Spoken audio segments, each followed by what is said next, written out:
It was 3 a.m. A loud knock on the door broke the silence like thunder in the calm. My daughter stood there, crying, bruised, broken in spirit. "Dad, my husband hit me. Because of his mistress," she whispered. I silently put on my old uniform, feeling anger overcome years of calm. One call in the night. The plan begins. Now. Betrayal will receive its just punishment. Before we continue, please subscribe to the channel and write in the comments what time it is where you are now. The pounding tore through my sleep like a freight train. I sat up, disoriented. The red digits on my alarm clock glowed 3:15 a.m. Another round of fists hammered against wood downstairs. Not the doorbell. Someone was hitting my front door with their bare hands.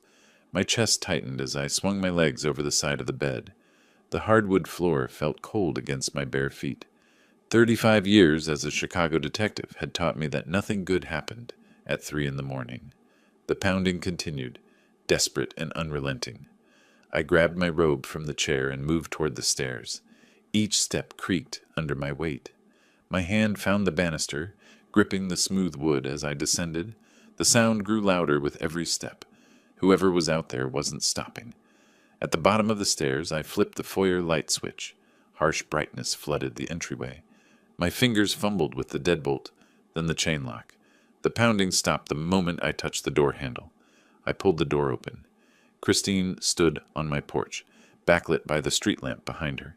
For a split second, she was just a silhouette. Then she stumbled forward into the light, and my world stopped. Her left eye was swollen shut, a grotesque purple-black that spread from her eyebrow to her cheekbone. Blood had dried at the corner of her split lip. Dark finger marks circled her throat like a terrible necklace. I could count each one. 5 distinct impressions. The shoulder of her dress was torn, hanging loose and exposing her bra strap. "Daddy?" she whispered, and collapsed into my arms. Her weight caught me off guard. I staggered back, wrapping my arms around her as she sobbed into my chest. She smelled wrong. Not her usual vanilla perfume. Something sharper. Fear has a scent, and I'd learned to recognize it decades ago. My husband hit me. Her voice came out hoarse, broken. Because of his mistress. The words ignited something in my chest. Blood roared in my ears. My vision narrowed to a tunnel. Every case I'd ever worked, every victim I'd ever interviewed, every wife I'd seen broken and bleeding flashed through my mind in an instant. But this wasn't just another case. This was Christine. I tightened my grip on her shoulders and guided her toward the kitchen. She could barely walk. Each step seemed to hurt her. The hallway stretched longer than usual. Finally, we reached the kitchen doorway. I pulled out a chair from the old wooden table and eased her into it. She winced as she sat. The overhead light was too bright. I could see everything now. Every bruise, every mark, every sign of what that man had done to my daughter. "Don't move," I said, keeping my voice steady. Years of training helped me sound calmer than I felt. I crossed to the freezer and pulled out ice, wrapping it in a dish towel. My hands shook as I tied the corners. Water from the melting ice dripped onto the counter. I grabbed a glass, filled it from the tap, and brought both back to the table. Christine flinched when I pressed the ice gently against her swollen eye. Her good eye looked up at me, filled with shame and pain and something else. Defeat. "Drink," I instructed, placing the glass in her trembling hand. She took a small sip, then another. I pulled my phone from my robe pocket and turned on the camera. The flash lit up the dim kitchen like lightning. "What are you doing?" she asked. "Documenting." I took photos from multiple angles. Her face, her throat, the torn dress. "We'll need these." She didn't protest, just sat there holding the ice pack, letting me work. "Tell me what happened," I said, sitting down across from her. Her story came in fragments. She'd found a hairpin under their bed. Not hers. When she confronted Titus, he'd exploded. Told her she was worthless. That Diane was younger, prettier, better. That Christine should be grateful he stayed with her at all. "He grabbed me by the throat," she whispered. "Shoved me against the wall. Said if I had a problem with it, I could leave." "So you came here," she nodded. "He's with her right now, in our house, in our bed." I stood up. My chair scraped against the floor. The sound seemed too loud in the quiet kitchen. Christine watched me, her good eye following my movements. "What are you thinking?" I looked at my daughter. really looked at her, the girl who used to dance on my feet in the living room, the teenager who'd rolled her eyes at my overprotective rules, the bride in white who'd asked me on her wedding day if her husband really loved her. I'd seen the signs, even then. "I'm thinking," I said slowly, "that this ends now." I moved toward the garage door, but stopped. My hand rested on the doorknob. Behind me, Christine's breathing was ragged and uneven. Her wedding day flickered in my mind. The signature room, 95 floors above Chicago. She'd looked so beautiful in that white dress, asking me that question as we danced. Christine's hands trembled around the water glass. I'd seen those hands before, steady and confident, holding a bouquet of white roses. Her wedding day, 8 years ago. How had we ended up here? The kitchen felt too small suddenly. I sat back down heavily in the chair, and the motion pulled me backward through time. June 14th, 2014. The signature room stretched before us. All glass and elegance on the 95th floor of the John Hancock Center. Floor-to-ceiling windows framed Lake Michigan, and the setting sun painted the water in streaks of orange and purple. 100 guests filled the space with laughter and champagne toasts. Christine had looked radiant in her wedding dress, all lace and silk, her dark hair swept up in an elegant twist. I'd watched her float through the room, smiling at guests, accepting congratulations. Titus stayed close to her side, his hand always on her elbow or the small of her back. At the time, I'd thought it was devotion. Now I knew better. It was possession. The reception had started smoothly enough. Titus worked the room like a politician, shaking hands and making charming conversation. He looked good in his expensive suit, confident and successful. The perfect son-in-law. Everyone said so. But there were moments, small things that nagged at me even then, though I'd pushed them aside. Christine had stood to give a thank you speech. She'd barely started when Titus interrupted her. "Honey, that's not quite how we met." "Let me tell it." He took the microphone from her hand. She'd smiled, but the light in her eyes had dimmed. Later, at the head table, I'd watched him order her meal without asking what she wanted. "She'll have the salmon. She needs to watch her figure." Christine had laughed it off, but her cheeks had flushed red. During the toast, she'd tried to tell a joke about their first date. Titus had talked over the punchline, telling his version instead. The guests had laughed at his story. Nobody noticed how Christine's smile had frozen on her face. I'd noticed the way his hand gripped her wrist under the table. Noticed the white pressure marks when he finally let go. Noticed how she'd rubbed the spot absently while smiling at a guest's comment. "He's just nervous," I'd told myself. Wedding jitters. But then came the father-daughter dance. The DJ had played Unforgettable, and the lights had dimmed. A spotlight followed us to the center of the dance floor. Christine's hand rested on my shoulder. My hand found the small of her back, where her dress was open, and we began to sway. Behind us, the Chicago skyline glittered like scattered diamonds. Around us, guests watched with champagne glasses raised. Everything looked perfect. "Daddy," she'd whispered, leaning close to my ear, "do you think he really loves me? Sometimes he's so controlling." My heart had skipped. This was it. The moment. She was asking me to tell her the truth, to give her permission to doubt, to help her escape. And what had I said? "It's just pre-wedding nerves, sweetheart. Every man gets anxious." Her face had searched mine, looking for something more. Some sign that I saw what she saw, that I understood her fear. But I'd smiled reassuringly. "You're married now. Give it time. He'll settle down." She'd wanted to believe me. I could see it in her eyes. The desperate hope that everything would be fine, that love would conquer all, that the doubts whispering in her mind were wrong. The song had ended. Applause filled the room. Other couples joined us on the dance floor, and the music shifted to something upbeat. Titus had immediately cut in, pulling Christine away from me with barely a thank you. I'd watched them dance, watched how his grip on her waist looked a little too tight, how she kept glancing at him nervously as if checking for approval. The night had wound down around 10:30, still early for a wedding reception. Guests were laughing, dancing, enjoying the open bar, but Titus had suddenly appeared at Christine's side, speaking urgently in her ear. "We need to go. Now." Christine had looked confused. "But I haven't said goodbye to everyone." "Early flight tomorrow for the honeymoon. We discussed this." His hand had closed around her elbow, firm and insistent. I'd approached them. "Everything okay?" Titus had flashed that charming smile. "All good, sir, just trying to stick to schedule. You know how it is." But there was no early flight. I'd found that out later. They weren't leaving for Hawaii until the following week. Christine had looked back at her guests, at me, uncertainty written across her face. Then Titus had steered her toward the exit, his hand never leaving her arm. I'd watched them disappear through the door. She'd glanced over her shoulder one last time. Her expression had been impossible to read. Confusion, fear, hope that I'd call out and stop them. But I'd just turned back to the remaining guests, accepting congratulations, ignoring the sick feeling in my stomach. "I should have known," I said aloud, and the kitchen snapped back into focus around me. Christine lowered the ice pack from her face. "What?" "Your wedding day. You asked me if he loved you. You told me he was controlling." My voice came out rough. "And I told you it was normal." Her good eye filled with tears. "Dad, I knew. Deep down, I always knew something was wrong. But I wanted so badly to believe in the fairy tale.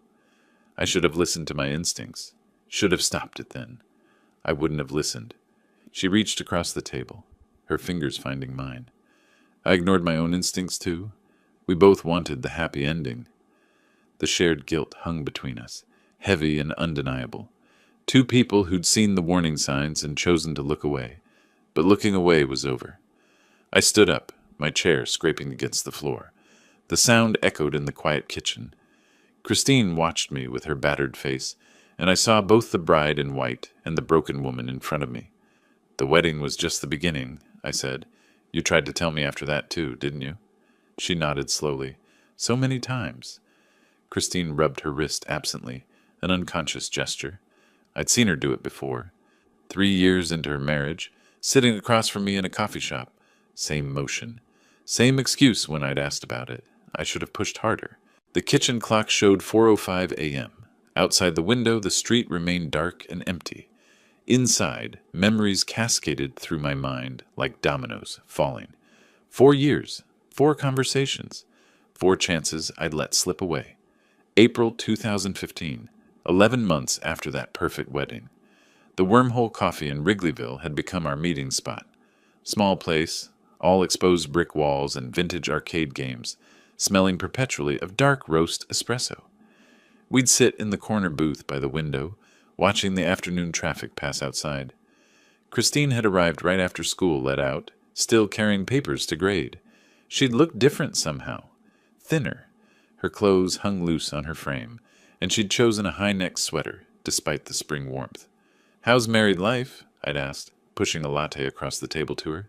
She'd wrapped her hands around the cup, but didn't drink. "Good. Really good." But her eyes hadn't met mine when she said it. We'd talked about safe things, her teaching job, the 8th graders giving her trouble, my adjustment to retirement. The conversation had drifted comfortably until she'd mentioned her college friends. "Titus thinks I should spend less time with them," she'd said, still not looking at me. "He cares about me, Dad. Says they're bad influences." Something in my chest had tightened. "That's not caring, Christine. That's control. He knows them better than I do." Her voice had taken on a defensive edge. "He sees things I don't notice." "Isolation is a classic tactic," I'd started, but she'd cut me off. "You're being overprotective. I'm not a case from your detective days." Her phone had buzzed on the table. Once, twice, 3 times. She'd checked it each time, her shoulders tensing with every notification. "I should go," she'd said abruptly, gathering her things. "Errands to run." I'd watched her hurry out, barely touching her coffee. Through the window, I'd seen her checking her phone again as she walked away. "She's an adult," I'd told myself. "She needs to make her own choices." But I'd known better. I'd seen this pattern hundreds of times. October 2016. Baby Alex was 3 months old. Christine had rushed into the Wormhole Coffee 15 minutes late, apologizing immediately. Sorry. The sitter was late, and I had to—" She'd stopped mid-sentence, looking exhausted. Dark circles shadowed her eyes. Her clothes were unflattering, deliberately so. A baggy sweatshirt and loose jeans that hid her post-pregnancy body. "Tell me about my grandson," I'd said, trying to lighten the mood. Her face had brightened briefly. She'd talked about Alex's first smile, his sleep schedule, the tiny fingers that gripped her hand. But underneath the proud mother talk, something else had seeped through. Titus says I'm feeding him wrong, that the clothes I buy are too cheap, that my body... She'd trailed off, shame coloring her cheeks. What about your body? Nothing. Just, he wants me to lose the baby weight faster. Says other mothers at his company look better than I do. Rage had flared hot in my chest. What kind of man says that to his wife? He wants me to take care of myself, she'd defended quickly. To be my best. Her phone had vibrated on the table. She'd jumped like she'd been shocked, snatching it up immediately. Hey, honey, she'd said into the phone, her voice shifting to something apologetic. Yes, I'm with Dad. No, just coffee. I'll be home soon to start dinner. She'd hung up and stood. I need to go. Christine, wait. But she'd already been gathering her purse, her half-finished coffee abandoned on the table. The door had swung shut behind her, leaving me alone in the booth.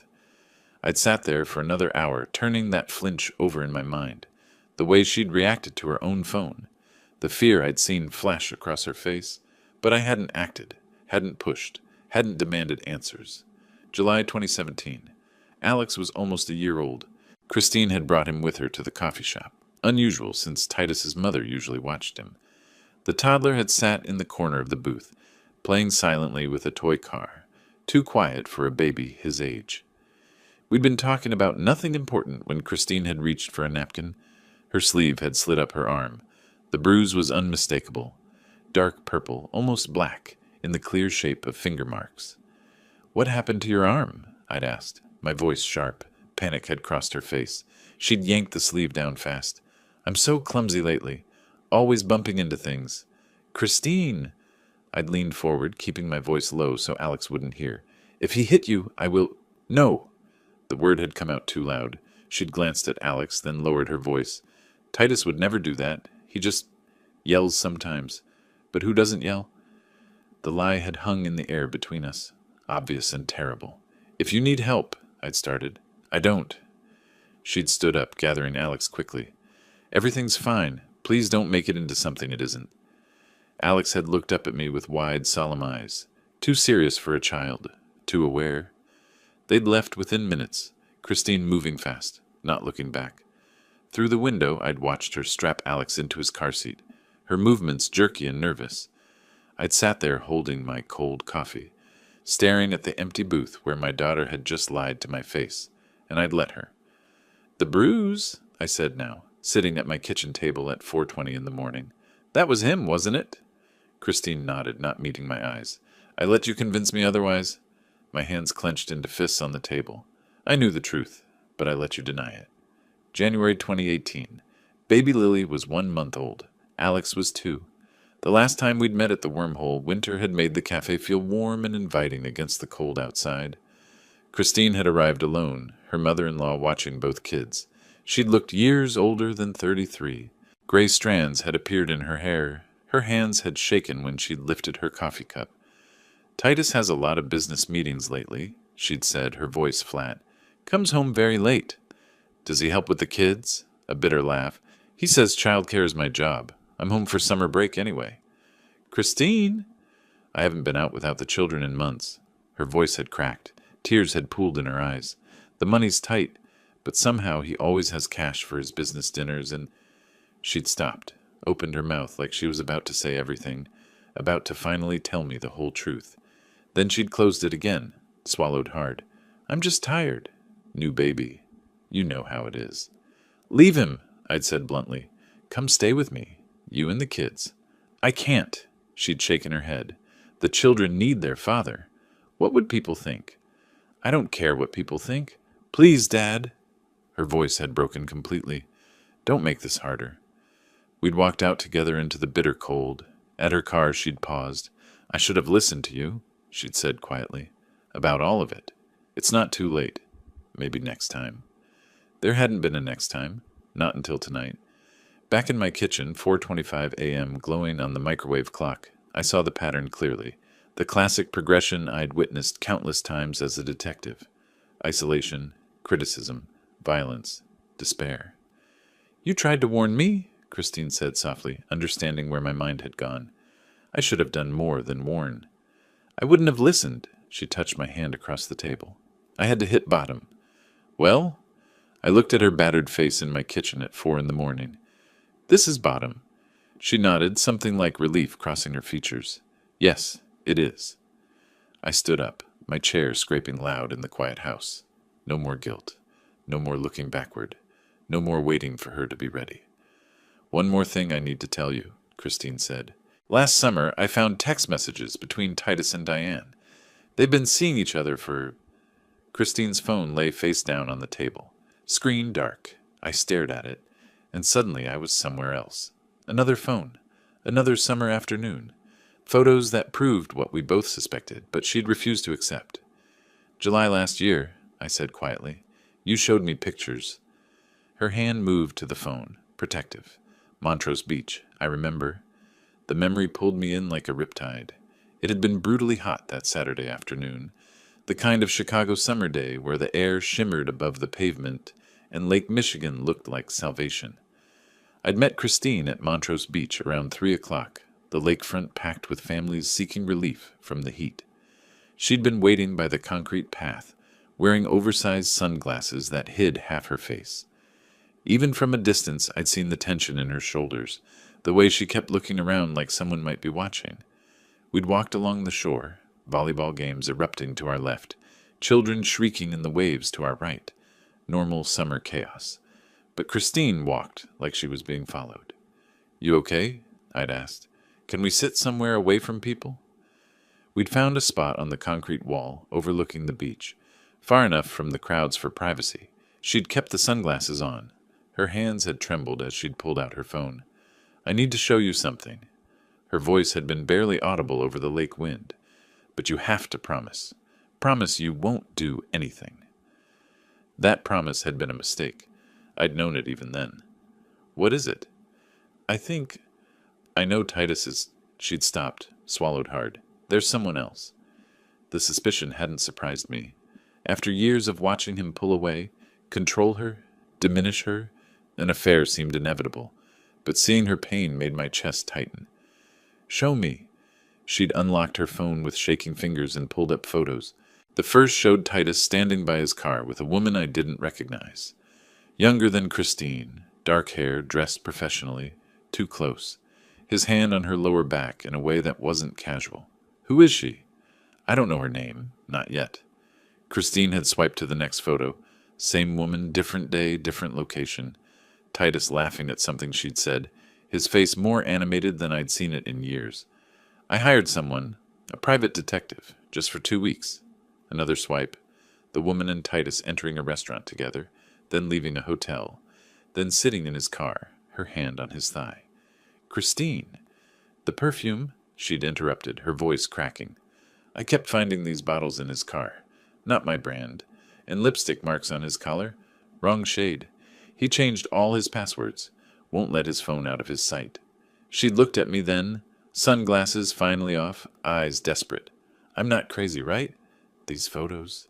I'm not imagining this. You're not crazy. Fury had burned through me, hot and immediate. Your instincts are correct. Let me find out who she is. I can... No! The word had come out sharp, panicked. She'd grabbed my arm. He found the credit card charge. For the detective. He screamed for 3 hours, Dad. Called me paranoid, controlling, jealous. Said I was destroying our family with my suspicions. Tears had started streaming down her face. If he finds out I showed you these, if you start investigating, what will he do? She hadn't answered. The silence had been answer enough. I'd looked out at the lake, watching boats cut white lines through blue water.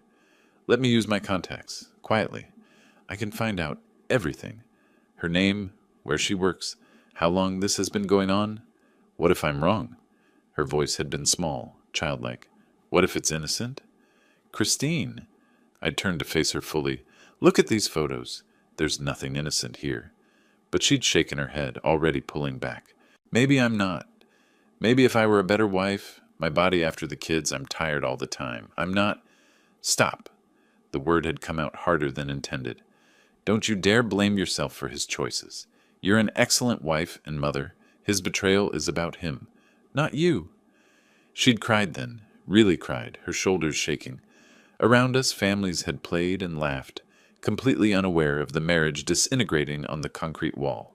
"What did the kids say?" I'd ask gently. "They don't know. Can't know." She'd wiped her eyes roughly. "What would I tell them? Your father loves someone else? You can't protect them from this forever. I just need time. Time to figure out what to do." "How much time? Until what?" No answer, just her staring at the lake, at the horizon where water met sky, like the answer might be written there somewhere. We'd walked back to the parking lot in silence. Before she'd gotten in her car, she'd turned to me. "Promise you won't investigate, please." And like a fool, I'd promised. "I should have listened to you," I'd said. "About all of it." She'd smiled sadly. "Maybe next time." There hadn't been a next time. Not until tonight. Now, sitting at my kitchen table at 4:40 in the morning, Christine's voice pulled me back to the present. "Diane Rossi." She said the name like it tasted bitter. "That's her. The woman in the photos. She works with him. Has for 3 years." 3 years. The affair had been going on for at least that long, maybe longer. "I should have acted then," I said, my voice rough. "Should have ignored your request and exposed him anyway. You were respecting my choices. Your choices were made under duress, under his control." I stood up, the chair scraping loud against the floor. "No more. Tell me what happened tonight, from the beginning. Every detail." She took a breath, wrapped her hands tighter around the water glass. Christine wrapped both hands around the water glass, took a breath that shuddered in her chest.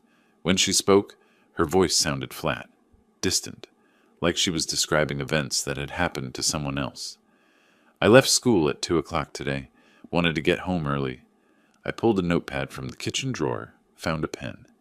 35 years as a detective had taught me to document everything. I wrote the date at the top, August 22nd, 2022. Then the time, 2 p.m.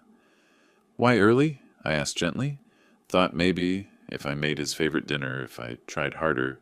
She stopped, looked down. "Stupid, right?" "Not stupid. Hopeful." I kept my voice neutral, professional. "What happened next?" "Stopped at the store, bought ingredients for pot roast, his favorite wine." Her fingers traced the rim of the glass. "Got home around 3. His car was in the driveway, which was weird. He never comes home early." I wrote, 3 p.m. Arrives home. Subject's vehicle present. The house was quiet. I thought he was working from home, didn't want to disturb him. Went upstairs to change out of my work clothes before starting dinner." She paused. I waited, pen hovering over paper. "Our bedroom door was closed. It's never closed during the day?" "Never." Her voice got quieter. I opened it. The pen in my hand stopped moving. "They were there, in our bed, on the sheets I'd washed that morning." Her words came faster now, like she needed to get them out. "I screamed, just screamed. Couldn't help it." "What did he do?" "Jumped up, but he wasn't embarrassed, Dad. Wasn't sorry. He was angry. At me." She laughed, a broken sound. "Started yelling. 'What are you doing home?' Like I was the one who shouldn't be there." I wrote it down, my handwriting getting shakier. "And her?" I forced the question out. "Diane." Christine's voice turned cold. She laughed, actually laughed, said I was pathetic, that I should have seen this coming. She met my eyes, said she was younger, prettier, better in bed. That Titus had been complaining about me for years. The pen snapped in my hand. I looked down, surprised to see ink bleeding across my palm. Hadn't even felt it break. "How long?" I managed. 2 years, he said. 2 years she's been everything I'm not. Christine's voice cracked. I asked him how he could do this. In our bed. In our home. He said it was his house now, that I should be grateful he'd stayed as long as he did. I grabbed another pen, kept writing. Had to keep documenting. Had to stay professional. I told him I wanted him out, that I'd had enough. She swallowed hard. That's when he pushed me. My hand froze on the page. Hard. I hit the dresser corner, right here. She touched her side, winced. Fell. Things crashed down around me. Framed photos, jewelry box, everything breaking. Did you hit your head? No. But before I could get up, he was there. Grabbed my throat. I looked at the bruises on her neck. 5 distinct finger marks. His hands had been around my daughter's throat. Couldn't breathe, she whispered. He was screaming in my face, calling me worthless. Pathetic. Said Diane gave him what I never could. That I was lucky he'd wasted 8 years on me. How long did he choke you? I don't know. 10 seconds? 20? Felt like forever. Her hand moved to her throat, touched the bruises. Then he threw me toward the door, told me to get out, that it was his house now. I wrote it all down, forcing my hand to stay steady. Assault, battery, strangulation, domestic violence. Enough for an arrest. More than enough. What did you do? Grabbed my purse, my keys, my phone, got down the stairs somehow. Her voice broke completely now. Diane was laughing from the bedroom. I could hear them both laughing as I ran out. Where were the kids? His mother's. Sleepover. Thank heaven they weren't there.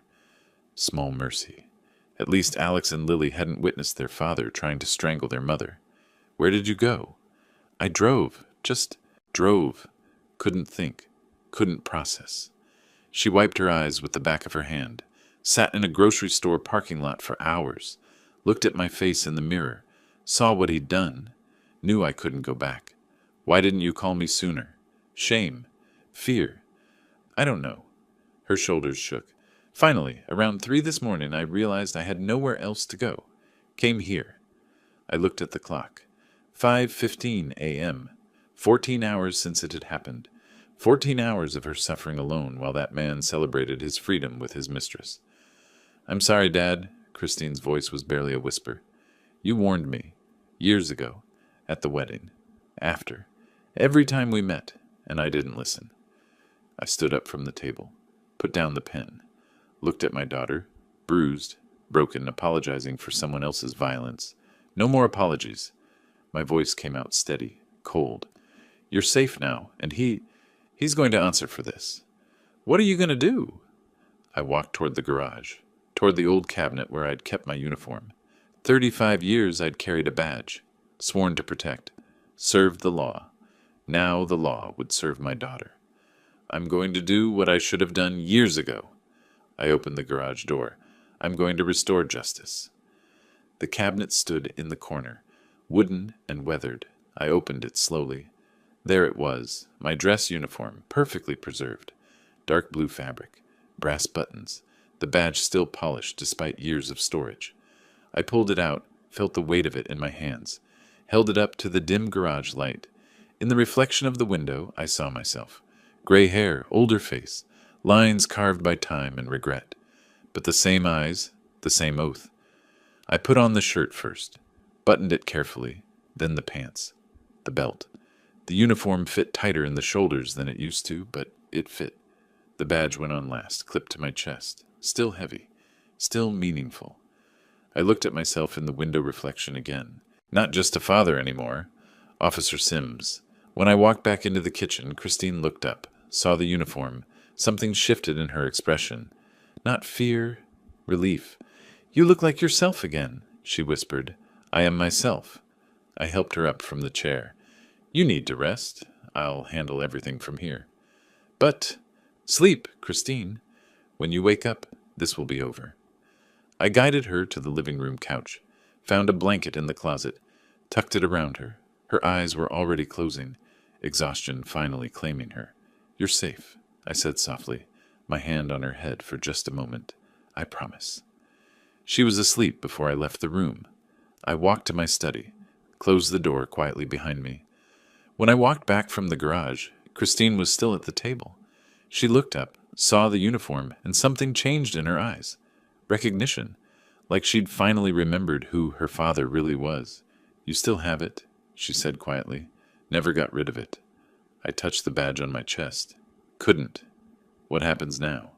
Now you rest. I handle the rest. I helped her stand, guided her to the living room couch. She moved like every muscle hurt. Probably did.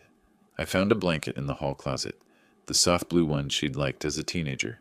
Spread it over her, tucked the edges around her shoulders.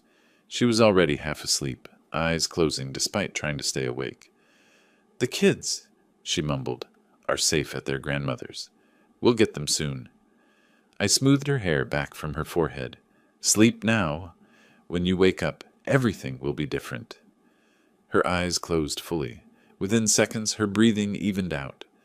I watched her for a moment, my daughter, finally at peace after hours of terror. Then I turned and walked to my study, closing the door with barely a sound. The room was exactly as I'd left it when I retired. Wooden desk scarred from years of use. Filing cabinets against one wall. My old district map of Chicago pinned to the corkboard. Neighborhoods marked in different colors based on crime rates.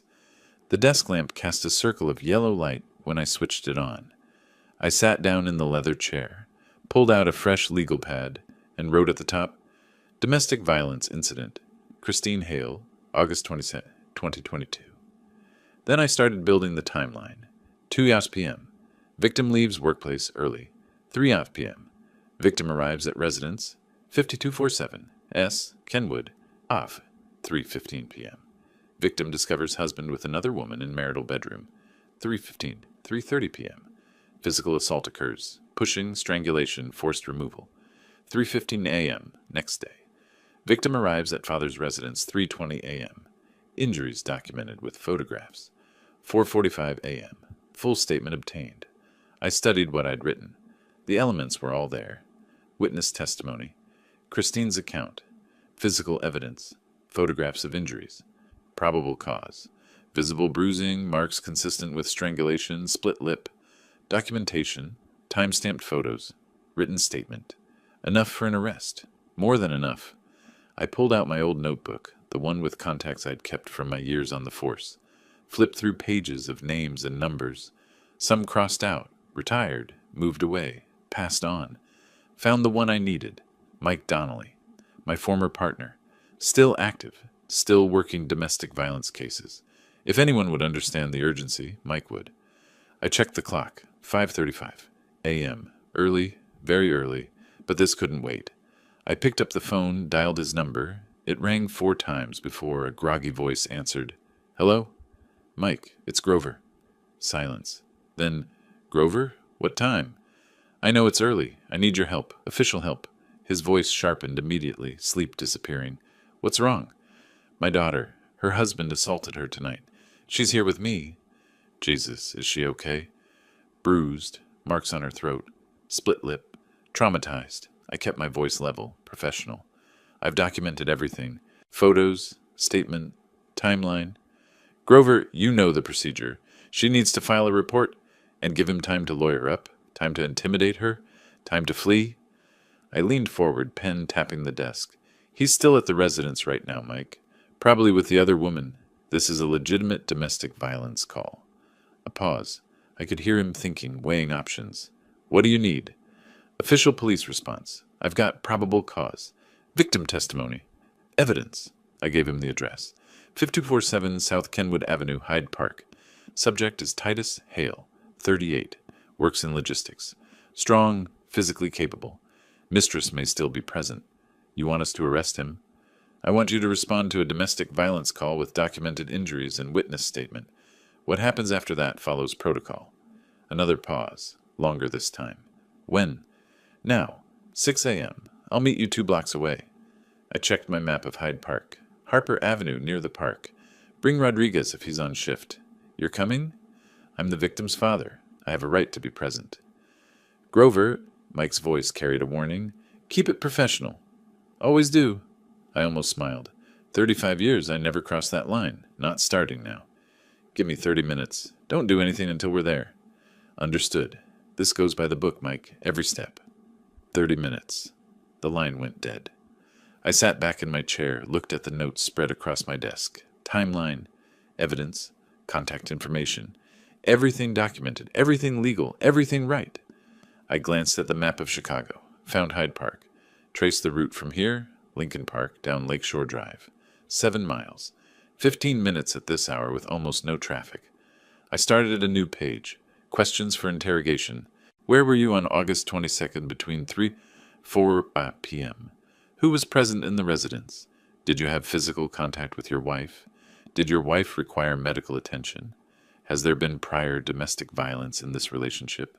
Standard questions. Building the case piece by piece. Outside the study window, the sky was changing, deep blue giving way to lighter shades. Dawn approaching. The street lamps looked pale now, unnecessary. Birds had started singing somewhere in the trees behind the house. I stood up, gathered my notes into a folder. Check my pockets. Keys, wallet with my retired badge for identification. Phone. Everything I needed. Walking to the living room, I looked at Christine on the couch. She'd shifted in her sleep, one hand tucked under her cheek like she used to as a child. The bruises looked darker now in the growing light. Unforgivable. I found a notepad on the coffee table. Wrote quickly. Handling the situation. Call when you wake. Dad. Left it where she'd see it. Back in the kitchen, I checked the time. 5:48 a.m. 12 minutes until I needed to leave. I looked around the kitchen one more time. The table where we'd sat for hours, the chair where she'd broken down, the counter where I'd wrapped ice for her injuries. My home, her sanctuary. Now it was time to take that safety beyond these walls. I walked to the front door, hand on the knob, took one breath, opened it to the pre-dawn darkness turning blue. My old Chevy Impala sat in the driveway, same car I'd driven for 20 years. I got in, put the key in the ignition. The engine turned over with a familiar rumble. One last look at the house. All the windows dark except the study lamp I'd left on. Christine, safe inside. Time to go to work. I set the phone down and checked my watch. 5:45. Mike would be there in 15 minutes. Time to move. Before leaving, I tried 2 more numbers from my old contact book. Had to be thorough. Patterson answered on the 4th ring, voice thick with sleep. Patterson, it's Grover Sims. I need a favor. Silence, then a sigh. Grover, what kind of favor? Domestic violence response. My daughter, her husband. Another pause. I'm 2 months from retirement. Can't risk. I understand. I did. Couldn't blame him. Forget I called. One more try. Harris picked up faster, more alert, but the answer was the same. You're retired, Grover. This could blow back on all of us. Right. Thanks anyway. I hung up and looked at the phone. 35 years of service, hundreds of cases together, and when it mattered most, only one man had answered. But Mike was enough, always had been. I grabbed my keys and wallet, checked my pockets one last time. Phone, notepad with Titus's address, photos transferred and ready. Everything I needed. One more look in the mirror. The uniform still fit, mostly. Tighter in the shoulders than it used to be, but the badge caught the light the same way it always had. Officer Sims looking back at me. Not just Christine's father. Not anymore. Walking quietly to the living room, I found her exactly as I'd left her. Deeply asleep, finally at peace. The blanket had slipped from her shoulder. I pulled it back up, tucked it around her gently. Left the note on the coffee table where she'd see it, first thing. Handling it. Call when you wake. Stay here. Dad. My hand rested on her shoulder for just a moment. It's over now, baby girl, I whispered. She didn't stir. Outside, the pre-dawn air hit cool and clean. The street was empty except for a few lights and windows. Early risers starting their day, completely unaware that justice was about to be served 7 miles south. My Chevy Impala waited in the driveway, faithful as ever. 20 years I'd driven this car. It knew the way. I backed out slowly, shifted into drive, and headed toward Lakeshore Drive. The city was just waking up. Delivery trucks rumbled past. A few shift workers headed home, faces tired in their headlights. Traffic lights stayed mostly green, the timing perfect for once. My radio stayed off, just the engine's familiar rumble and the sound of my own breathing. Lake Michigan stretched out to my right as I merged onto the drive, dark water beginning to catch the first hints of dawn. The sky was shifting from deep purple to something lighter. Pink and orange touched the horizon. Beautiful morning for this. I passed familiar landmarks. Museum campus, dark silhouettes of buildings against the lightning sky. McCormick Place, massive and silent. These streets, I'd patrolled them for decades. Knew every corner, every neighborhood, every kind of trouble that happened here. At 35th Street, I checked my watch. 5:55, right on schedule. The exit at 51st came up fast. I took it smoothly, years of muscle memory guiding the turn. 2 more blocks to Harper Avenue. The meeting point. Mike's patrol car sat under a street lamp, engine running, lights off. Another car behind it, Rodriguez's personal vehicle. I pulled up beside them and cut the engine. 6:02 by my dashboard clock. Mike got out first, in full uniform, expression serious. Rodriguez followed, younger guy, early 30s, Hispanic, sharp eyes that didn't miss much. Both of them approached my car. I stepped out. The morning air had that quality it only gets right before sunrise. Everything suspended. Waiting. "Christine?" Mike asked immediately. "Safe. At my place? Sleeping." He nodded once, satisfied. "This is Officer Rodriguez." Gestured to the younger man. Briefed him on the way over. Rodriguez extended his hand. "Mr. Sims. Heard a lot about you, sir." "All bad, I hope." I shook his hand. "Firm grip. Good." "Mostly good, actually." A slight smile, then serious again. "Let's make sure justice gets done." I liked him immediately. Mike pulled out his notepad. Standard DV response. "You have the victim statement?" I handed him my phone with the photos pulled up. Christine's face, the bruises, the marks on her throat. Rodriguez looked over Mike's shoulder, and I watched his jaw tighten. "That's extensive," Rodriguez said quietly. "Strangulation marks, facial trauma, defensive injuries." Mike scrolled through. "Time stamped?" 3:20 this morning. Taken at my residence immediately after she arrived." Mike looked up. "Suspect name?" "Titus Hale, 38. My son-in-law." Rodriguez's expression shifted, understanding now. "This is personal for you." "This is professional," I corrected. "I'm here as the victim's father, not as a cop." Mike met my eyes. "He knows that, Grover. But let's be clear. Rodriguez and I handle all contact. You observe." "Agreed?" "Agreed. Standard procedure," Mike continued. "Knock and announce. If he refuses entry, we have probable cause based on victim testimony. If he consents, we document the scene." Rodriguez nodded. "What if he runs?"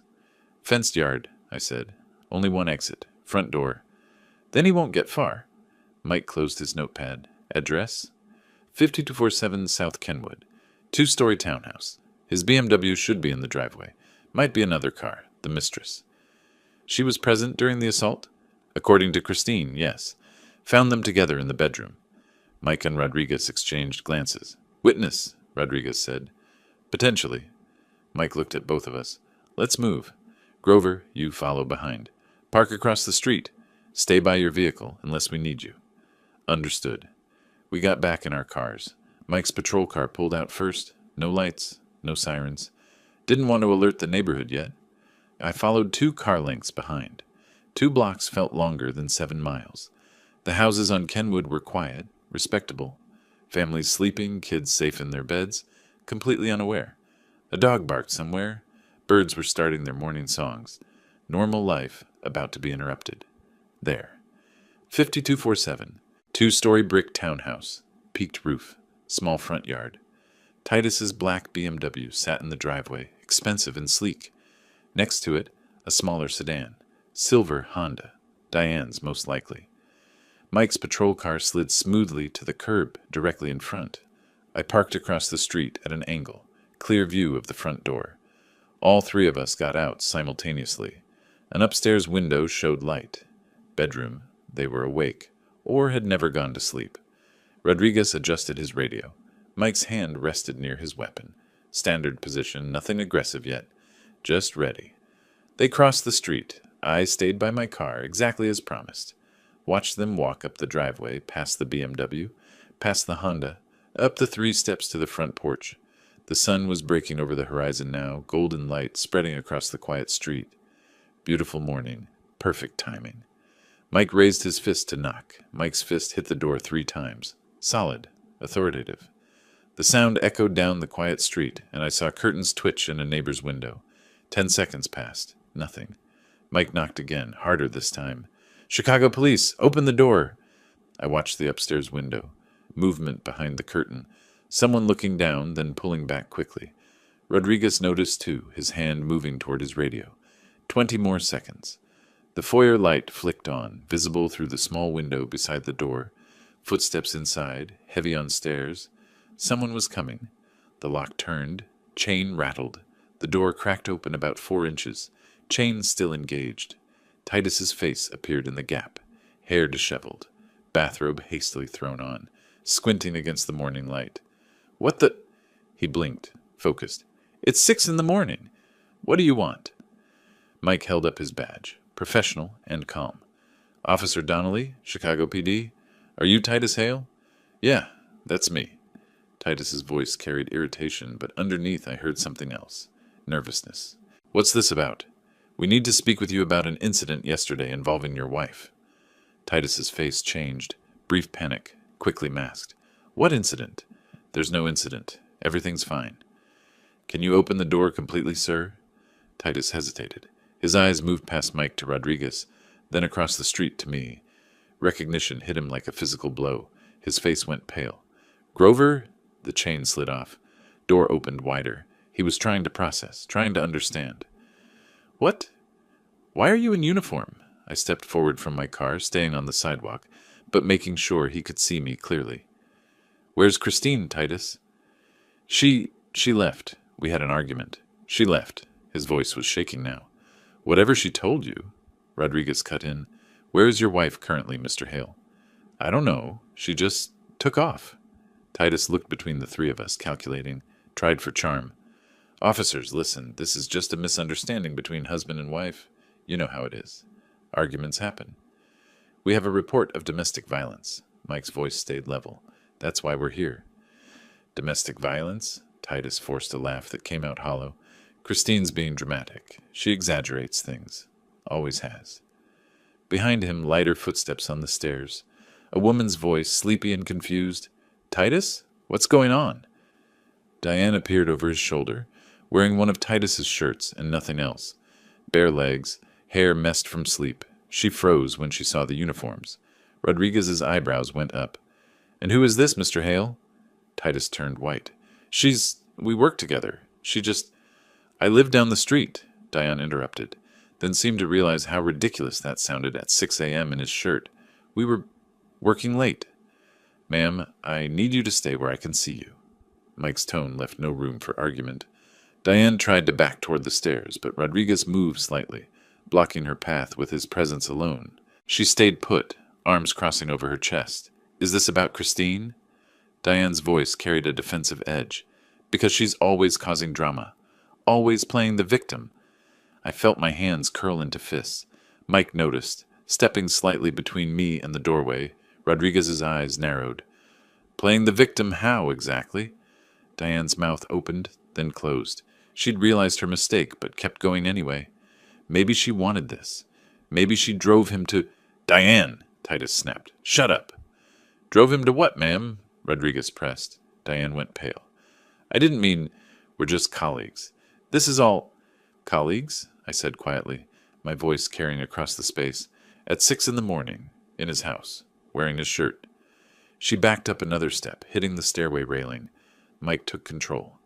Mr. Hale, we have evidence of domestic violence that occurred at this address yesterday. We need to discuss this with you. Evidence? What evidence? Titus's voice pitched higher. She's lying. Whatever she said, she's making it up. Rodriguez pulled out his phone, holding it so Titus could see. Christine's face, battered and bruised. These were taken at 3:20 this morning. Photographs don't lie, Mr. Hale. Titus stared at the image. For a moment, something flickered across his face. Maybe regret, maybe just fear of consequences. It wasn't... She fell. She fell into your hands? I stepped closer, keeping my voice controlled, but letting the steel show through. She fell, and somehow your fingerprints ended up around her throat. Grover, you're using your connections. This is harassment. Titus's desperation was showing. I'll sue. You'll come with us to answer questions, Mike interrupted. That's what you'll do. I don't have to talk to you. No, sir, you don't. But we can do this easy or hard, your choice. Mike's hand rested on his belt, near the handcuffs. Titus Hale, you're being detained for questioning regarding domestic battery.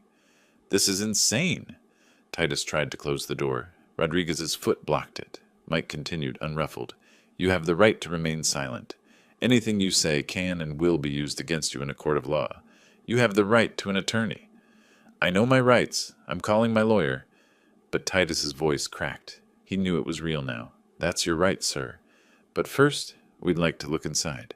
Document the scene where the assault occurred. You need a warrant. We have probable cause based on victim testimony. You can consent to our entry, or we can secure the scene and obtain a warrant. Your choice. Titus looked trapped. His eyes darted between Mike, Rodriguez, and me. Behind him, Diane had gone silent, clutching the stairway railing. We can see evidence from here, Rodriguez added, pointing past Titus into the foyer. An overturned chair, a mark on the wall. Titus's shoulders slumped. Fine. Look around. You won't find anything. Thank you for your cooperation. Mike stepped inside. Rodriguez followed. I came last, crossing the threshold of the house where my daughter had lived, had tried to build a life, had finally been broken enough to escape. The foyer looked normal except for the overturned furniture, living room beyond it, hastily cleaned but not well. I could see the signs of rushed tidying, pillows askew, carpet vacuum marks still fresh. On the mantel, a photo of Christine with the kids, Alex and Lily, smiling. She looked happy in the picture. That had been years ago. Rodriguez was already taking photos with his phone. Let's see the bedroom, Mike said. Why? Titus's voice was small now, because that's where the victim said the assault occurred. Titus led us upstairs, each step slower than the last. Diane pressed against the wall as we passed, her earlier defiance completely gone. She looked young suddenly, scared. We reached the second-floor landing. The bedroom door stood open. Even from the hallway, I could see the unmade bed, sheets twisted and falling off one side. Mike looked at me once, a question in his eyes. Ready? I nodded. We stepped inside. I stepped into the bedroom behind Mike and Rodriguez. The smell hit me first. Perfume, but not Christine's vanilla scent. Something sharper, cheaper, mixed with sweat and yesterday's fear. The bed was chaos. Sheets tangled, pillows on the floor, comforter half dragged onto the carpet. The dresser had items knocked over, cosmetics scattered, a lamp tilted at an angle, and on the floor, broken glass catching the morning light. I moved toward it without thinking. A picture frame, shattered, bent down, glass pieces tinkling as I picked it up. Our wedding photo, Christine in her white dress, Titus in his suit, both of them young and smiling. The glass had spider-webbed across their faces. Grover! Mike's hand on my shoulder. Not now. I set it down carefully and stood. Rodriguez was already methodically photographing everything, flash after flash, documenting the wreckage of my daughter's marriage. Fabric here! Rodriguez crouched by the dresser, using a pen to lift a piece of torn blue cloth. Christine's dress. I recognized it from the photos I'd taken hours ago. He bagged it carefully. Evidence! That doesn't prove anything. Titus stood in the doorway, arms crossed, trying to project confidence he didn't feel. Rodriguez ignored him, moving to the carpet edge. Blood here. He pulled out a swab kit. This'll need lab confirmation. She cut herself! Titus's voice pitched higher. She's clumsy, always hurting herself. I photographed her injuries, I said quietly, meeting his eyes. We know where that blood came from. Mike was examining the dresser corner. Torn fabric caught here. Matches what Rodriguez just bagged. He turned to Titus. This is where she hit when you pushed her? I didn't. We had an argument. Just an argument. About what? Rodriguez looked up from his evidence collection. She accused me of... Titus stopped, glanced toward the stairs where Diane waited. It doesn't matter. Accused you of what, Mr. Hale? Of having an affair, which is ridiculous. But his voice carried no conviction. Is it? I moved toward him. Diane's downstairs wearing your shirt at dawn. Mike opened a drawer, then another. In the third, he found what he was looking for. More torn fabric, hastily shoved inside. Attempting to conceal evidence, Mr. Hale? Titus went silent. I walked to the closet. Christine's clothes still hung there, neat and organized even though she was gone. Her jewelry box sat on the dresser, wedding ring inside, the real one she'd worn for 8 years. She'd left it behind. Left everything behind, except her life. From downstairs came the sound of a door opening. Rodriguez's head snapped up. She's moving! He bolted for the stairs. Ma'am, stop! I followed Mike and Titus down. Rodriguez had Diane by the back door, his hand on her arm, not rough, but firm. You need to stay, ma'am. I didn't do anything, Diane's voice cracked. Let me go. Nobody's arresting you, but you're a potential witness. We need a statement. Rodriguez guided her back to the living room. Mike, Titus, and I followed. Diane collapsed onto the couch, crying now. All her earlier arrogance dissolved. Were you here yesterday afternoon, Ms.? Mike had his notepad out. Rossi. Diane Rossi. She looked at Titus for help. He wouldn't meet her eyes. Were you here yesterday? She hesitated. Don't say anything, Titus warned. She's not under arrest, Mike said calmly. She can choose to cooperate. Makes everything easier. Diane broke. I didn't know she'd come home. Titus said she works late on Tuesdays. So you were here? We were upstairs. Then she came home early and started screaming at us. Rodriguez moved closer. Did you witness Mr. Hale strike his wife? Diane's eyes went wide. I didn't see exactly. They were fighting. Yes or no, ma'am? Did you see him hit her? He pushed her. The words tumbled out. She fell into the dresser. I didn't think it was that bad. Diane, Titus shouted. Shut up, now. She wouldn't stop screaming, Diane continued, crying harder, calling us names, saying she'd destroy him. He just wanted her to stop. He grabbed her throat, and... That's enough, Mike said quietly. He turned to Titus. Mr. Hale, turn around and put your hands behind your back. What? No. Titus backed toward the stairs. You can't. You're under arrest for domestic battery. Mike pulled handcuffs from his belt. Rodriguez moved behind Titus, cutting off his retreat. Don't make this harder, sir, Rodriguez said. Titus's arms were pulled behind his back. The handcuffs clicked into place, metallic and final. The sound I'd heard 1,000 times in my career, but never like this. Never for someone who'd hurt my daughter. Mike continued the Miranda warning. You have the right to remain silent. Anything you say can and will be used against you in a court of law. You have the right to an attorney. If you cannot afford an attorney, one will be provided for you. Do you understand these rights? I didn't mean to hurt her, Titus's voice broke. It was an accident. She fell. You're acknowledging you hurt her? Mike asked. Titus realized his mistake and went silent. I stepped forward, standing directly in front of him. 8 years, I said quietly. 8 years you fooled her, made her doubt herself, isolated her from friends, criticized everything about her, and when she finally found the courage to confront you, you put your hands on her. Grover, please. You strangled my daughter. You threw her out of her own home, and now you're going to face the consequences. Mike and Rodriguez led him toward the door. Neighbors were on their porches now, watching. The patrol car sat at the curb, back door open and waiting. Talk to Christine, Titus twisted in their grip, looking back at me. Tell her I'm sorry. I love her. I never meant. You'll see her in court, I said. They guided him into the back seat. The door closed. Through the window, I could see his face, terrified now, all the arrogance stripped away. Rodriguez turned to Diane, still crying on the couch. Ms. Rossi, you'll need to come give a formal statement downtown. She nodded, hiccuping. Can I get dressed first? 5 minutes. I'll wait right here.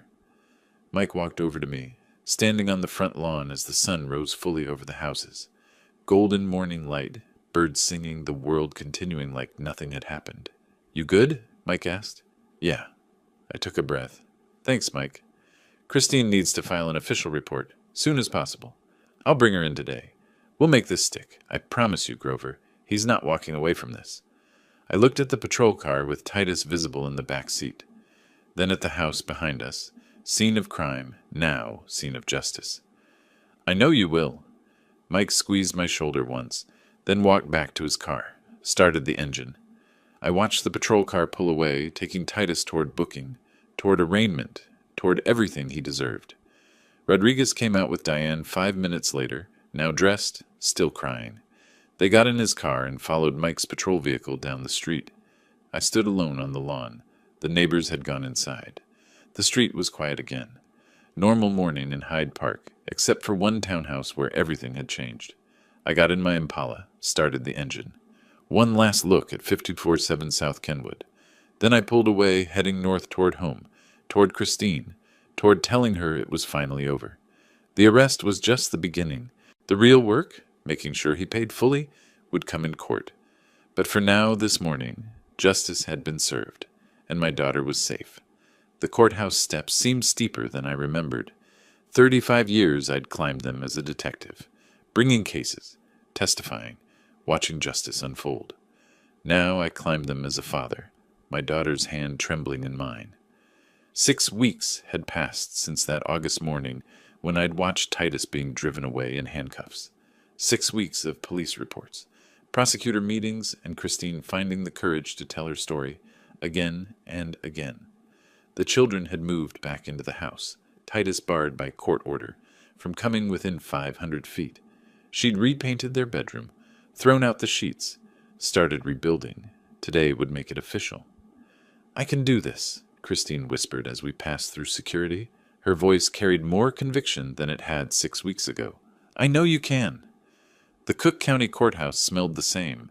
Floor polish, old wood, the faint mustiness of a building that had witnessed decades of human drama. Our footsteps echoed through marble hallways as we found courtroom 4B. Mike Donnelly waited outside in full dress uniform, Rodriguez beside him. Both nodded as we approached. The prosecutor, a sharp-eyed woman named Sarah Chen, briefed Christine one final time. Tell the truth. Answer directly. Don't let the defense rattle you. Inside, the courtroom was traditional. Judge's bench elevated, witness stand to the side, gallery seating already filling with people. I guided Christine to the front row behind the prosecution table. Across the aisle, Titus sat with his lawyer, a slick-looking man in an expensive suit. Titus had lost weight. His face looked drawn, older. When he saw Christine, something flickered in his eyes. Regret, or just fear of consequences? Judge Elena Vargas entered, and we all stood. She was in her mid-50s, gray hair pulled back severely, eyes that had seen every excuse and lie. She settled into her chair and reviewed the case file. The state versus Titus Hale. Domestic battery. Are we ready to proceed? Both lawyers affirmed. My heart pounded as the prosecutor called her first witness. The state calls Christine Hale. Christine stood. Her legs shook, but she walked to the witness stand with her head up, took the oath with a steady voice, sat down and found my eyes. I nodded once. Mrs. Hale, the prosecutor began gently, please tell the court what happened on August 22nd of this year. Christine took a breath. I came home early from work. Around 3 in the afternoon. I wanted to surprise my husband, make his favorite dinner. Her voice was quiet but clear. When I got upstairs to our bedroom, I found him there with another woman, in our bed. She described it all, the confrontation, Diane's mockery, Titus's rage. The jury leaned forward listening. Every word painted the picture, betrayal, then violence. He pushed me hard. I fell backward, hit the dresser corner. She touched her side, where the bruise had been. Then when I tried to get up, he grabbed my throat. I couldn't breathe. His hands, she demonstrated, fingers near her own neck. He squeezed until I thought I would pass out. Photos were displayed, her battered face at my kitchen table, taken just hours after. The jury's expressions hardened. One woman covered her mouth. Then came cross-examination. Titus's lawyer stood all false sympathy. Mrs. Hale, isn't it true you were shouting at my client? That you, in fact, provoked this situation? Christine's jaw tightened. I shouted because I found him in bed with another woman. That doesn't justify violence. But you admit the marriage had problems? That perhaps you weren't meeting his needs? Nothing I did or didn't do justifies what he did to me. Her voice strengthened. Nothing. The lawyer tried several more angles. Christine held firm. When she stepped down, I saw pride in her eyes. She'd told her truth and refused to let it be diminished. Mike took the stand next, professional in his testimony. When we arrived at the residence, the suspect was with another woman. The victim was not present. We observed evidence of a struggle in the bedroom, overturned items, torn fabric, blood on the carpet. Rodriguez followed, detailing the evidence collection. We found fabric from the victim's dress caught on the dresser corner, blood matching her type. Medical examination confirmed the injuries were consistent with assault and strangulation. Then Diane was called. She looked smaller somehow, nervous. Reluctantly, she confirmed the affair. Under pressure from the prosecutor, she admitted more. Yes, I was there. I saw him push her. She hit the furniture and fell. Her voice barely audible. I didn't think it was that bad at the time. Did you see Mr. Hale place his hands on his wife's throat? Long pause. Yes. Titus's lawyer tried damage control, but it was too late. The evidence was overwhelming. Physical proof, multiple witnesses, medical documentation, Christine's testimony, clear and unwavering. Judge Vargas called a brief recess, and then returned. Mr. Hale, please stand. Titus rose, his face pale. Based on the evidence presented, this court finds you guilty of domestic battery. Her voice carried no emotion, just certainty. You are sentenced to 2 years probation, a restraining order, prohibiting contact with the victim within 500 feet, mandatory completion of an anger management program, and a fine of $5,000. Additionally, you are ordered to pay child support for your 2 minor children. Titus swayed slightly. But your honor.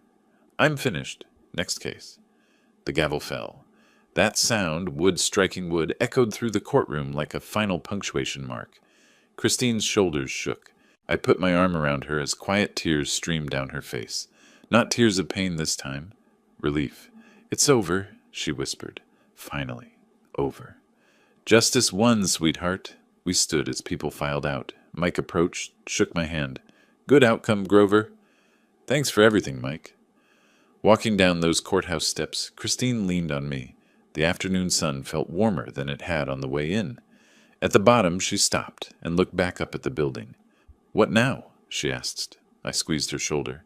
Now you get your life back, officially. The criminal case was closed, but there was still one more legal matter, ending the marriage completely. The envelope arrived on a Tuesday morning, 3 days before the final divorce signing. Titus's handwriting, shaky and desperate, across the front. Christine held it over the kitchen trash can for a full minute before letting it drop, unopened. The 14th letter. The 14th refusal. You don't have to read them, I'd told her after the first few. I know. She'd wiped her hands as if clearing away something contaminated. I'm done giving him anything, not even my time. The trial verdict in October had been swift. By early November, her lawyer had filed divorce papers. Titus hadn't contested. Couldn't really, not with a domestic violence conviction on record. The property division had been settled quickly. Christine got the house, primary custody of Alex and Lily, fair distribution of assets, and child support. Titus got supervised visitation rights and whatever possessions he could fit in his apartment. Today we'd sign the final papers. Christine dressed carefully that morning, a navy suit, professional and strong. She'd been staying at the house for the past month, sleeping in the guest room until she could face the master bedroom. Eventually, she'd repainted it entirely, bought new furniture, made it hers. Ready? I asked from the doorway. She looked at herself in the mirror one more time. Still wore the wedding ring, force of habit, she'd said. But as I watched, she slid it off her finger and set it on the dresser, left it there without looking back. More than ready. We drove to the lawyer's office in near North Side. Christine was quiet, staring out the window at the November gray. Finally, she spoke. I told the kids last week about the divorce being final today. How'd they take it? Alex understands more. He's 8. He knows Dad can't come home. Lily? She swallowed hard. Lily asked if it was her fault. If she'd been better behaved, would Daddy stay? My hands tightened on the steering wheel. What did you tell her? That adults make choices kids can't control. That her daddy loves her, but sometimes grown-ups can't live together. That she's perfect, exactly as she is. Christine wiped her eyes. They're both in counseling. Dr. Martinez says they're doing well, considering. And you? How are you doing? Better every day. Some mornings I wake up and forget for a second. Then I remember I'm free, and it's... She smiled slightly. It's like breathing fresh air after being underwater. The law office occupied the 15th floor of a steel and glass building, modern, impersonal, perfect for ending what had started with such hope. The conference room was all clean lines and leather chairs. Christine's lawyer, Margaret Ross, waited with a stack of documents. Everything's in order, Margaret said, professional warmth in her voice. Once both parties sign, the divorce is final. You'll officially revert to your maiden name, if you choose. I do. Christine didn't hesitate. Christine Sims, like it should have been. We waited. At 10 o'clock, the door opened.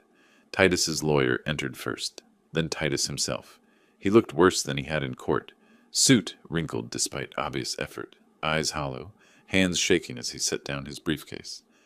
Security stood by the door, required by the restraining order. Titus saw Christine and something broke in his expression. Christine, please. Mr. Hale. Margaret's voice was steel. You're here to sign documents, nothing more. I just need to talk to her. Just a minute. He started around the table. Security stepped forward. Titus stopped, raised his hands. I won't hurt anyone. Then sit down and let's proceed. Margaret gestured to the chair across from us. Titus sat heavily, kept his eyes on Christine. I wrote you 14 times. Did you read any of them? No. Christine's voice was flat, cold. a tone I'd never heard her use before. I'm sorry. Every day I'm sorry. What I did, he ran his hands through his hair. I'll do anything, therapy, whatever you want. Just give me another chance. You had 7 years to change. Christine leaned forward slightly. 7 years I asked you to be kinder, to listen, to stop controlling me. You chose not to. Then you chose violence. It was one mistake, one terrible moment. No. She shook her head. It was the final moment in years of mistakes. You diminished me, isolated me, cheated on me. Then you put your hands on my throat. Her voice never rose, but every word landed like a hammer. That's who you are, and I'm done pretending otherwise. Titus turned desperate. What about Alex and Lily? You're taking my children from me? You lost them yourself. When they're older, they'll decide if they want you in their lives. Right now, I'm protecting them from learning that love looks like what you did to me. His face crumpled. For a moment, I almost felt something like pity. Almost. Mr. Hale, his lawyer interrupted him. We need to sign these documents. Margaret slid the papers across the table. Christine signed first, her hand steady. No hesitation. No second thoughts. Just clean, clear signatures on page after page. Titus picked up the pen, stared at the papers like they were a death sentence. In a way, they were. The death of everything he'd taken for granted. Sign them, I said quietly. It's over. He signed. Each stroke looked painful. When the last page was complete, Margaret collected everything efficiently. That concludes the proceedings. Mrs. Sims, you're now legally divorced. The restraining order remains in effect. Mr. Hale, you'll be contacted regarding supervised visitation arrangements. We stood. Christine picked up her purse, turned toward the door. Titus called after her. Christine, wait, please. She didn't even pause. Just walked out, her back straight, her step certain. I followed, leaving him sitting at that table with his shattered life. Outside the building, the November air hit sharp and cold. Christine breathed it in deeply, tilted her face toward the gray sky. I'm free, she said wonderingly. Actually, truly free. You are. We found a small cafe around the corner, warm and smelling of coffee. Ordered cappuccinos and split a piece of chocolate cake. Sat by the window watching the city move past. Christine raised her cup. To new beginnings. To your strength, I corrected, touching my cup to hers. I'm so proud of you, sweetheart. Her smile was genuine. The first real smile I'd seen in years. Thank you, Dad, for everything. If you hadn't... She stopped, shook her head. I don't know where I'd be. You're stronger than you think. You walked through fire. You'll walk into something better now. She looked at her bare ring finger, turning her hand in the light. 8 years, gone. Part of me is sad, not for him, but for the time I lost, the woman I could have been. You're becoming her now. I am, aren't I? She laughed softly. I want to focus on the kids, on my career, maybe get my master's degree, and someday when I'm ready, maybe I'll date again. But not yet, not for a while. Take all the time you need. We finished our coffee as November darkness fell early outside the windows. When we finally left, walking into the cold evening, Christine linked her arm through mine. That was November, she said thoughtfully. What do you think the rest will bring? Whatever you want it to. Winter came and went. Spring arrived with its promise of renewal. And before I knew it, summer returned. 1 year since that terrible night that had changed everything. Christine spread the blanket on the grass with practiced ease. A year ago, her hands would have trembled. Today, they moved with confidence, smoothing corners, arranging the picnic basket just so. The transformation wasn't just in her hands. It was in everything. The way she stood, shoulders back instead of hunched. The way she smiled, genuine instead of forced. The way she existed in the world, taking up space without apology. Over here, Dad, she waved from the spot she'd chosen in Lincoln Park, near enough to the lake to see the water sparkling, far enough from the crowd to feel private. August 23rd, exactly 1 year and 1 day since she'd appeared at my door, broken and bleeding. She'd chosen this date deliberately, wanted to mark it, reclaim it, transform it from an anniversary of trauma into a celebration of survival. I walked over with the cooler, Alex and Lily racing ahead of me with a soccer ball. Their laughter filled the air, free, uninhibited, the sound of children who felt safe. They'd grown in the past year. Alex taller, more serious, but also more relaxed. Lily still tiny, but no longer jumping at sudden noises. Perfect day for this, I said, setting down the cooler. Christine looked up at the cloudless blue sky, the sunshine making everything golden. Perfect day for everything. She looked healthy.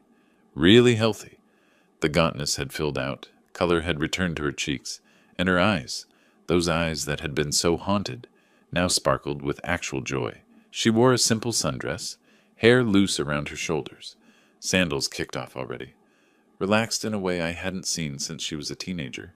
We settled on the blanket as the kids played nearby, close enough to watch but giving us space. Christine unpacked sandwiches, fruit, cookies she'd baked herself that morning. Domestic normalcy that had once been poisoned, now reclaimed. "Can you believe it's been a year?" she asked, handing me a sandwich. "Some days it feels like yesterday. Other days it feels like a lifetime ago." "Both," she bit into an apple, thoughtful. "A year ago I couldn't imagine ever feeling safe again, let alone happy. But here we are." "Tell me how you're really doing," I said. Not the polite version, the truth. She considered this, watching Alex show Lily how to kick the ball properly. "I'm good. Actually good, not just saying it. The therapy helped. Still going. Probably always will. Work promoted me to department head in June. More money, more respect, more challenge. The house is mine now, really mine. I redecorated everything, made it ours." She gestured at the kids. "They're thriving. Dr. Martinez says they're remarkably resilient. And Titus?" Her expression didn't even flicker. "He sees them twice a month. Supervised visits at a facility. They're cordial with him, which is all I hope for. He completes his anger management classes, pays child support on time. That's all I need to know about him. No contact otherwise? None. The restraining order ends next year, but I doubt he'll approach. He knows there's nothing left there." She pulled her knees up, wrapped her arms around them. "The weird thing? I don't hate him. I don't feel anything. He's just someone I used to know, someone who hurt me, but not someone who defines me anymore." Pride swelled in my chest. "That's real healing right there. There's something else." She smiled, a little shy. "I met someone. His name is David. He teaches history at the school. We've been seeing each other for 3 months now." "Tell me about him." "He's kind, patient, funny in this quiet way. Good with the kids. Doesn't try too hard. Just genuinely enjoys them." Her smile widened. "When I told him about everything, about Titus and the trial, he just listened. Didn't try to fix it or make it better. Just listened. Then said, 'You're incredibly brave.' Not 'I'm sorry' or 'poor you.' Just acknowledged my strength. Sounds like a good man. He is. I'm taking it slow. Really slow. But it feels right. Healthy. No red flags, no gut warnings I'm ignoring. For the first time, I'm listening to my instincts. That's all I ever wanted," I said, my voice rough. "For you to trust yourself." Alex ran over, breathless and grinning. "Grandpa, watch this." He kicked the ball high, and it soared in a perfect arc. "See? Coach says I'm getting good." "That's fantastic, champ," I called back. Lily came running after, not to be outdone. "I can do it too. Watch me." Her kick went sideways, but her face shone with pride anyway. Christine watched them with such love it transformed her whole face. They're just kids again. Not scared kids, not traumatized kids. Just kids. Playing and laughing and being silly. That's what I fought for. That's what you helped me win. You did the fighting, sweetheart. I just backed you up. We did it together. She leaned her head on my shoulder. Thank you, Dad, for believing me, for protecting me, for showing me what strength looks like. We sat in comfortable silence, watching the children play, watching boats glide across the lake, watching the world continue in its ordinary, beautiful way. A couple walked past holding hands. A dog chased a frisbee. Someone's music played faintly in the distance. Normal life all around us. "You know what I realized last week?" Christine said eventually. "I was grocery shopping, and I saw this couple arguing. She was tense, he was aggressive, and I watched her shrink into herself. And I thought, that used to be me. But it's not anymore. I'm not that woman anymore." "No, you're not? I'm stronger, smarter. I won't ever let anyone treat me that way again." She lifted her head, looked at me directly. And if someone tries, I know I have you. But more than that, I know I have myself. The afternoon wore on. We played with the kids, throwing the ball back and forth, all of us running around like fools until we collapsed, laughing on the blanket. Had dinner as the sun started to lower, sandwiches and fruit and those homemade cookies that tasted like new traditions. Watched the sky turn from blue to gold to pink. As we packed up to leave, Lily tugged on my sleeve. "Grandpa, can we do this again next year?" "Absolutely, sweetheart." "Every year?" Alex added. "Like a tradition?" Christine ruffled his hair. "Every year. Our family picnic day." We walked to the car as the streetlights flickered on, the kids tired and happy, Christine peaceful beside me. At the car, she paused and looked back at the park, at the place where we'd spent this perfect day. "1 year ago, I knocked on your door thinking my life was over," she said quietly. "Turns out it was just beginning." I pulled her into a hug. "You've come so far, sweetheart." We both have. Driving home through the summer evening, the kids chattering in the back seat about ice cream and bedtime stories, Christine hummed along to the radio. Just a small sound, almost unconscious, but it meant everything. A year ago, there'd been no music in her. Now there was. We pulled into her driveway, the house that was truly hers now, painted in colors she'd chosen, filled with furniture she'd picked. A home, not a prison. The porch light was on, welcoming. Through the window, I could see the living room she'd decorated with family photos. Her and the kids, her and me, the kids alone. No pictures of Titus. He'd been edited out of the story, removed from the gallery of what mattered. "Do you want to come in?" she asked. "David's coming by later, but we have time for tea." Another night. "You've got plans?" She smiled at that, actually excited about someone coming over. "Okay. Love you, Dad." "Love you too, sweetheart. Always." I watched her gather the kids and the picnic supplies, heard them toward the front door, laughing at something Lily said. Before going inside, she turned and waved. I waved back. A year ago, she'd knocked on my door broken. Today, she was whole. 35 years I'd worked as a cop, hundreds of cases, thousands of victims. But this one, my own daughter, mattered most, and I'd gotten it right. The sun set over Chicago, painting everything in shades of gold and promise. Tomorrow would come, and the day after that, and all the days beyond. And she would face them strong, free, and surrounded by love. That was all I'd ever wanted. If you liked this story, please like this video, subscribe to the channel, and share your impressions of this story in the comments. To listen to the next story, click on the box on the left. Thank you for watching.